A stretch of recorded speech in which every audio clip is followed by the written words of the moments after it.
Dominus vobiscum.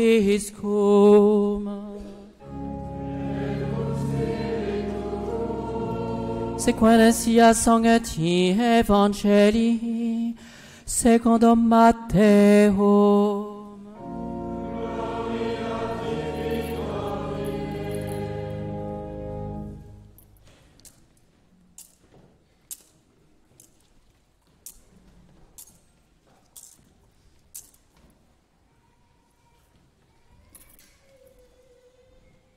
En ce temps-là, Jésus dit à ses disciples cette parabole.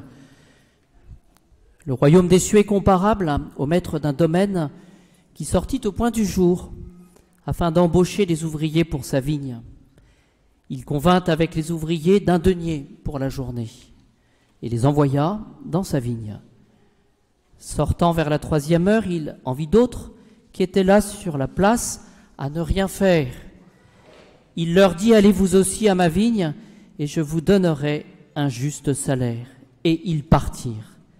Sortant de nouveau vers la 6e heure, puis vers la 9e, il fit de même vers la 11e heure.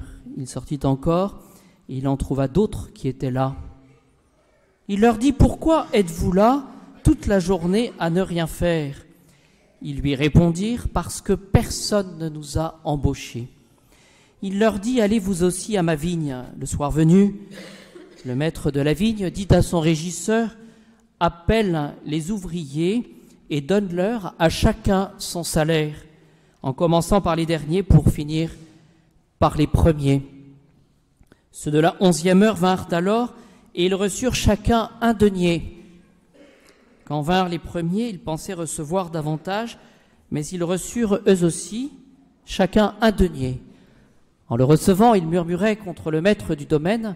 Il disait « Ceux-là, les derniers, n'ont fait qu'1 heure, et tu les traites comme nous qui avons porté le poids du jour et de la chaleur. » Mais il répondit à l'un d'entre eux « Mon ami, je ne suis pas injuste devant toi. N'avais-tu pas convenu avec moi d'un denier? Prends ton bien et va. Je veux donner à ce dernier autant qu'à toi. N'ai-je pas le droit de faire de mes biens ce que je veux? Ou bien as-tu l'œil mauvais parce que je suis bon? Ainsi les derniers seront les premiers, et les premiers seront les derniers, car beaucoup sont appelés, mais peu sont élus.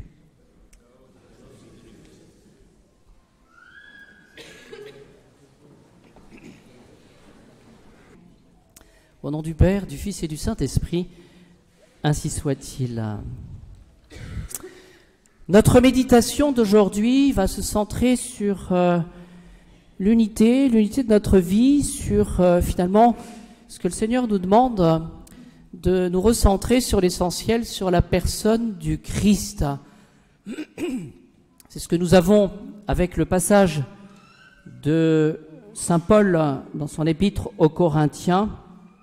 Finalement, ce qu'il nous dit, c'est qu'il faut rechercher un seul et même but, c'est de sauver son âme et finalement d'être agréable à Dieu, c'est ce que nous allons voir. Et ensuite, par rapport à l'Évangile, eh bien, un seul finalement, il s'agit d'entrer dans la logique du bon Dieu. Les derniers seront les premiers et les premiers seront les derniers. Finalement, c'est une invitation à réagir et aussi à garder l'objectif finalement de ne pas nous reposer finalement sur nos lauriers, mais d'essayer de changer. Vous voyez, beaucoup, nous avons une grâce, me semble-t-il, de pouvoir encore suivre Jésus dans sa passion, dans sa résurrection, dans sa montée au ciel. Vous voyez, c'est une travail de conversion qui nous est demandé. Certains d'entre nous bien l'ont fait l'an passé et ne sont plus là, simplement parce qu'ils sont morts peut-être, ou tout simplement parce que ils sont abandonnés la foi, ou ils se sont éloignés, c'est une réalité cela, du monde catholique. Voilà, j'en profite aussi pour dire que je célèbre la messe pour le repos de l'âme aujourd'hui d'un paroissien qui est parti de manière assez subite. Donc monsieur, c'est un anniversaire de décès, monsieur Roland U, et je prie bien pour la famille. Mais pour commencer cette méditation, je suis un peu tombé de mes illusions hier soir, j'étais invité, une chère famille, hein, et j'ai pu rencontrer je vous raconte ça parce qu'il y a des moments où il y a une dégringolade. C'est que j'ai rencontré donc un journaliste d'un grand journal catholique, et j'étais très fier de lui parler de ma paroisse. Bon, je pense que c'est pas un péché quand on est curé de parler de la paroisse. Alors je développais le nombre de messes, la paroisse, et puis finalement l'influence du monde de la tradition un petit peu sur Versailles, etc.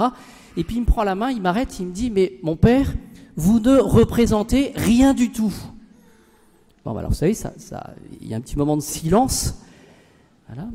Mais ça fait réfléchir quand même, parce que j'en suis pas convaincu, d'une part, mais ça fait réfléchir sur finalement quel est ce que le Seigneur veut, attend de nous finalement. Il y en a la réponse, voyez-vous, dans Saint Paul.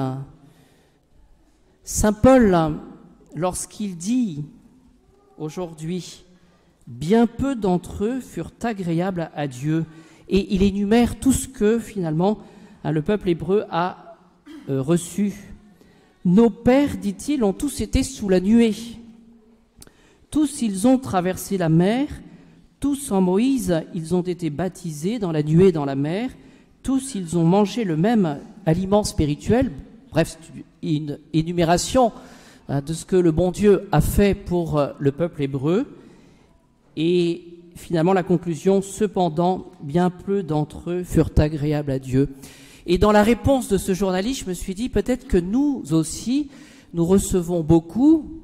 On a la messe, certains diront, je pense à tort, la messe de toujours, il y a les sacrements, il y a la pratique religieuse, on est serré, etc. Mais au final, on peut quand même se poser la question, quels sont ceux d'entre nous qui resteront fidèles jusqu'au bout et qui pourront se présenter au bon Dieu au moment de leur mort avec cette grâce de la fidélité à ce qu'ils ont reçu. Il me semble que c'est au minimum intéressant de se poser la question, et un petit peu comme un défi, demandons au Seigneur cette grâce finalement de la fidélité à ce que nous avons reçu. Quelle était la problématique rapidement avec cet épître de Saint Paul aux Corinthiens, le passage que nous avons aujourd'hui? Il y avait le parti de ceux de Céphas, donc de Pierre, et il y avait le parti parmi les premiers chrétiens de ceux qui suivaient Saint Paul. C'est-à-dire que finalement, ceux de Saint Pierre revendiquaient une certaine antériorité, qui n'était pas fausse. Finalement, c'était ceux qui, Saint Pierre, lui, avait vu tous les miracles du Christ, avait entendu toute la prédication de Jésus, et puis fondation de l'Église, et tout à coup apparaît Saint Paul. Paul, vous savez, c'est le chemin de Damas, et finalement, cette science infuse qu'il a reçue, et qui revendique, finalement, de suivre le Christ lui aussi, et d'être l'apôtre des gentils. Et donc concrètement, vous aviez Saint Paul qui était obligé, finalement, de justifier sa vocation apostolique. Il ne sortait pas de nulle part, et il avait vu, c'est dans les Actes au chapitre 9, verset 3, il avait vu lui aussi le Seigneur glorifié, et donc il était témoin de la vérité, comme les autres apôtres. Mais ce qui est intéressant, c'est que Saint Paul va plus loin. C'est-à-dire qu'il dit, peu importe finalement, je ne revendique rien, il ne recherche qu'une seule chose, c'est de prêcher gratuitement l'Évangile. Vous voyez ? Il est finalement libre et il le manifeste. Il s'est fait, dit-il, juif parmi les juifs, faible parmi les faibles, et tout à tous. Et l'essentiel, dit-il, c'est de sauver les âmes. Et toujours moi, avec mon journaliste, je me suis dit, en préparant ce petit mot, mais après tout, tradit, pas tradit, messe en latin, etc., évidemment, nous sommes convaincus de suivre ce trésor de l'Église. C'est pas quelque chose qui vient de nulle part. Et c'est ce qui a montré la force de l'Église et cette capacité finalement de sanctification dans l'Église. Mais après tout, ce qui est important, c'est de sauver notre âme et d'aller plus loin. Vous voyez, il s'agit finalement, à la suite de Saint Paul, d'être capable de renoncer à nos privilèges pour justement le salut, cette volonté finalement d'être désintéressé et puis d'avoir des convictions qui sont pour le Seigneur et pour l'essentiel. Bon, j'espère que je me fais comprendre. Par rapport à l'Évangile, une réflexion. Qui sont ceux qui attendent pendant la journée d'être embauchés?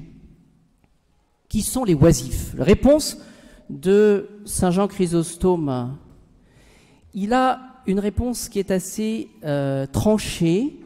Il dit qu'il ne s'agit pas des pécheurs parce que les pécheurs sont morts. Voilà. Et donc, dans le chemin de conversion que nous allons inaugurer pendant ce temps de carême qui s'annonce, il s'agit pour chacun de nous de demander la grâce au Seigneur de quitter de manière efficace le péché qui nous sépare du bon Dieu. Donc d'opérer chacun à notre place un travail de conversion. Et de conversion, pas chercher la conversion du prochain, mais chercher d'abord et avant tout notre propre conversion. Et il précise, Saint Jean Chrysostome, ce sont tous ceux, finalement, qui n'accomplissent pas les œuvres de Dieu. C'est cela, les oisifs. Et finalement, il dit, ce sont ceux qui ne travaillent pas à la vigne du Seigneur. Vous voyez, ceux, finalement, qui ne travaillent pas pour Jésus-Christ, qui n'ont pas Jésus-Christ et l'Église pour maître. Vous voyez, il faut revenir à cette notion d'Église.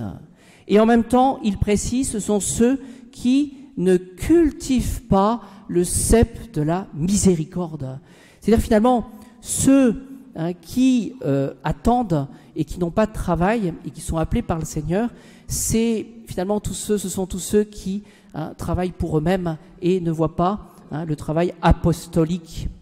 Et donc c'est un appel pour chacun de nous à travailler finalement cet esprit missionnaire. Voyez, ce que nous connaissons, ce qui nous permet de prier, ce qui nous permet d'assister à la messe, c'est-à-dire toutes ces convictions que nous avons, cet attachement finalement à l'Église dans ces trésors, tout cela doit finalement nous aider à devenir des saints, et c'est bien cela l'objectif, et à œuvrer pour la vigne du Seigneur. Voilà. Et donc, voilà un autre motif d'apostolat. Je conclus en prenant la parabole des talents.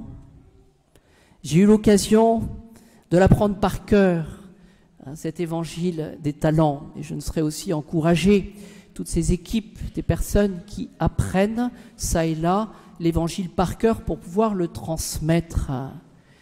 Et donc ce qu'il faut retenir pour celui qui reçoit 5 talents et qui en produit 5 autres, voilà.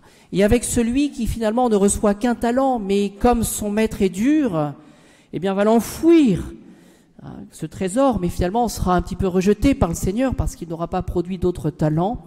Ce qu'il faut, par rapport à l'esprit missionnaire, me semble-t-il, c'est comprendre que ce maître de maison, ce maître qui va distribuer les talents et qui va partir très loin dans un autre pays et qui va demander à ce qu'on produise du fruit, c'est l'image de Jésus qui nous fait confiance et qui nous demande de faire fructifier les grâces de notre baptême. Et c'est un petit peu cela qui nous est demandé pendant ce carême. C'est-à-dire finalement d'avoir des convictions, encore une fois, et de vivre de ce trésor que nous avons reçu de la foi. Ce maître nous fait confiance et il est patient et il demande que nous produisions du fruit. C'est-à-dire que finalement, ce que le Seigneur nous demande, c'est que nous abandonnions le mauvais esprit. Qu'est-ce que le mauvais esprit? C'est celui qui travaille de manière indépendante, celui qui travaille pour lui-même. C'est l'esprit de nature, celui qui va travailler pour un avantage personnel. Mais le Seigneur demande que nous ayons l'Esprit de Dieu. Et c'est cela qui fait toute la différence. C'est-à-dire que, je le disais tout à l'heure, que nous ayons cette capacité de travailler pour la vigne du Seigneur, que nous ayons ce souci de faire connaître Jésus, de faire connaître ce trésor que nous avons et de le faire gratuitement, c'est-à-dire pour la gloire de Dieu. Alors demandons ces bonnes dispositions au Seigneur et tous ensemble préparons-nous à ce temps du carême qui n'est pas encore arrivé. Donc nous avons encore quelques réjouissances encore et demandons surtout de comprendre, je dirais, l'essentiel, c'est d'opérer notre conversion, notre propre conversion, et de transmettre cette joie que nous avons finalement, étant les derniers, d'être devenus les premiers.